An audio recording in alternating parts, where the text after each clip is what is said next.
defenders, I think, is like.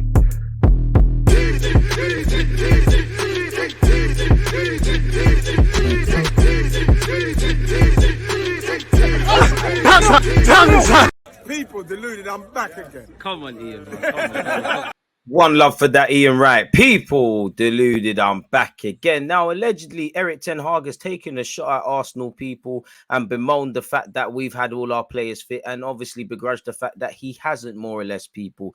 Now, let's see exactly what he said, people. I haven't seen it, but some of you were telling me to make a video on it and see what he said.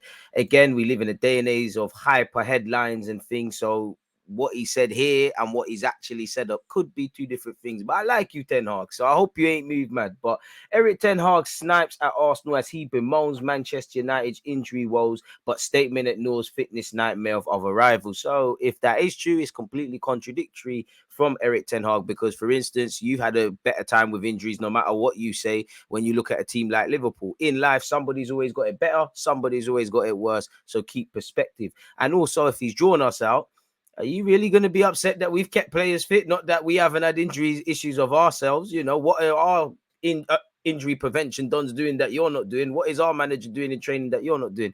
Injuries are part and parcel of the game. Anyone that knows me knows, people, I have no sympathy for managers around injuries. Some clearly get dealt a tougher hand than the other, but it's like a chef complaining he's cut his finger trying to cut something. Be more careful. You signed up for that job.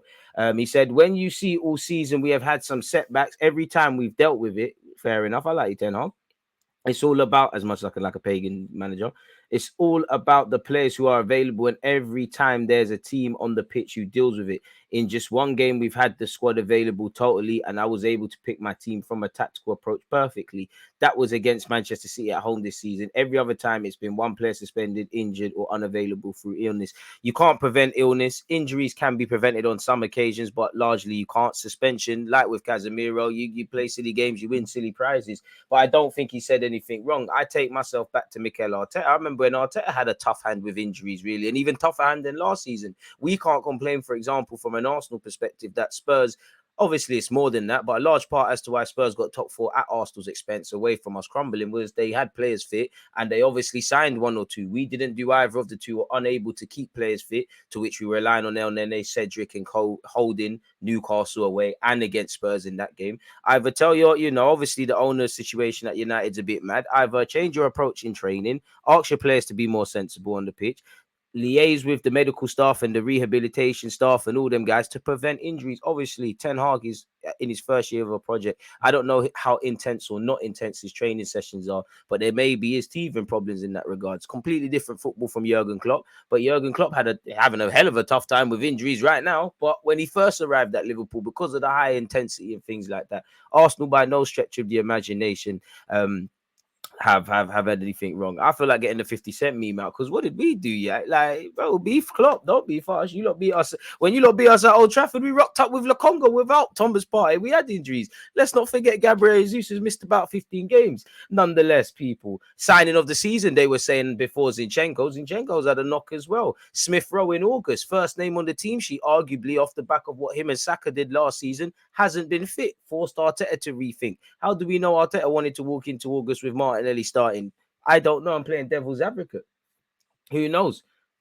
We have to deal with it well, but Arsenal all the time, their squad is totally available. Yeah, we've had it good with injuries. We've had it worse at times. Someone's always got it better. Somebody's always got it worse. And obviously, we're top of the table, so we're going to be the talk of the town. And I don't think, for what it's worth, Ten Hag has said anything wrong. But allow us, man. Why are you involving us? We're just focused on what we're focusing on. Combined Premier League games missed this season through injury, people. Again, Liverpool and Chelsea have had a tough time. They can't complain. You know, you've had it better than them, really. Obviously, United have had a tough time, you know, and Arsenal have also been dealt a kind hand. But Spurs have had it better. Not that you need to talk on them. I get that one. West Ham, City, Brighton who are fighting for Europe, allegedly, if my maths is right and I'm reading this table correctly, for combined games missed through injuries. We've had some tough things to deal with. You know, yes, we've had a great time, but you know, United will get it right as well at some point, but we've done the right things. We couldn't keep players fit. Clearly, whatever we're doing in terms of rehab, when to risk players, when not to risk players, players being more sensible, maybe not getting cards on a football pitch. Yeah, but when we played you, we had no Thomas Partey. I'm sure we played City without Partey as well. These are top games where every point in the Premier League means everything as the game is getting more and more tougher. The whole football, the margins for error and obviously achieving what you need to achieve. We've had to rock up against times. There's been times where we look at Southampton away where there's other reasons as to why we didn't get full points, but we could have dealt with a game changer in Smith Rowe off the bench. Low block against Newcastle, we could have dealt with a Smith Rowe there. We would have loved to have had Jesus with respect to what Trossard definitely is doing, and Eddie and Ketty are deputizing for him. But it comes with the territory. So you got to look inwards, and why did we get name dropped? What did we do, people? So yeah, I don't think he said anything wrong, really and truly. I don't think he's wrong in what he said. I just think it's a bit harsh and trying to make out that Arsenal Football Club has been all sunshine and rainbows in terms of injuries, And if it has been, that's because, as you can see with Mikel Arteta and Edu, whether we're there or not's another thing. But they're planning and they're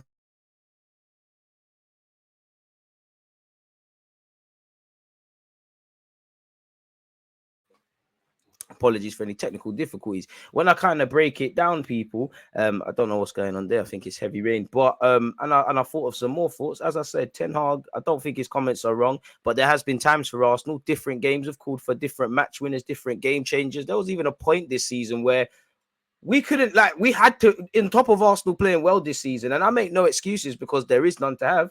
There was times going into games as good as we were praying that we didn't need a game changer in an attacking sense off the bench because we look better at closing out games. It's only with Nelson half being fit for the large part of the season and Fabio Vieira we've had anything close to game changers. Reece Nelson, who's been a bit part player this season and obviously against Forest and Bournemouth had some great moments of himself. He's missed a lot of games this season, people. If you're fit and you're left out of the squad, then that's at the manager's discretion. But if you're not fit and you're injured, you can't be left in or out. So that also extends to Nelson. Fabio Vieira, how do we know Fabio Vieira wouldn't play this season? I'm definitely capping, but ahead of Odegaard, how do we know that Fabio Vieira wasn't going to be groomed for that 8-role Granit Xhaka is doing? But obviously he joined us with an injury, so that's affected him. You're never going to have an ideal squad. There's never going to be an ideal time. Ten Hag, this because I've done what you've done in Holland and whatnot. And what we meant to do, we had these same issues last season, and injuries can strike at any time.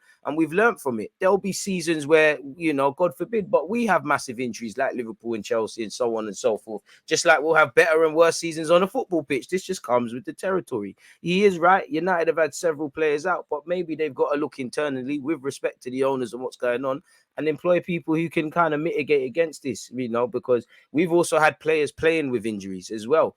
I don't know if every United player is willing to play on a knock. Obviously, if they've been obviously medically advised to play. So if they can really, how many times has Arteta come out and said Ramsdale's carrying this, Benjamin White had this. It was a late fitness test for this guy and that guy, and this guy's come back from illness. Trossard last weekend and whatnot, So I understand it, but we're not the most fortunate team, and I don't think any manager in this league can have any sympathy. Obviously, once again, some people get more injuries than others, but he signed up for this really and truly.